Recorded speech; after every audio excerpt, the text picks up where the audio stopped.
Dogs in Art, Dog Days by David Hockney.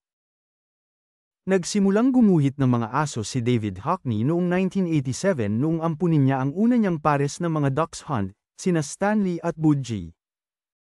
Ang pagsasanay sa pagguhit ay nauwi sa isang serye ng mga painting na nagpapakita sa pagmamahal ng tao sa aso.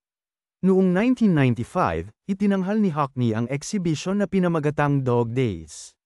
Tampok dito ang 45 paintings ng kanyang mga mahal na Stanley at Budgie. Kalmado at natural ang postura ng mga aso. Kung hindi natutulog, sila ay nakahilata sa kutson, na nagpapahiwatig ng kanilang pagiging komportable at kontento. Simple at direkta ang mga komposisyon kaya nahahatak ang atensyon ng mga tumitingin sa mga aso mismo. Ipininta ni Hockney ang mga ito nang mamatay sa complications ng AIDS ang matalik niyang kaibigan na si Henry Geldzahler. Noong panahong malungkot at mag-isa siya dahil sa sunod-sunod na pagkamatay ng mga kaibigan dahil sa sakit na ito, kasabay ng paghina ng kanyang pandinig, nakakuha siya ng saya at lakas ng loob sa mga alaga niyang aso.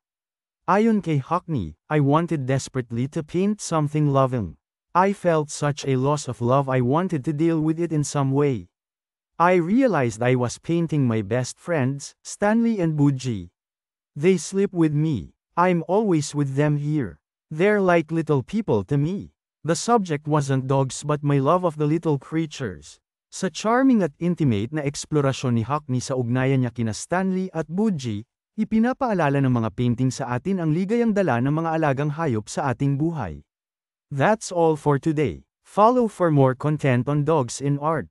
Kung nagustuhan ninyo ang video, please like, share, and comment.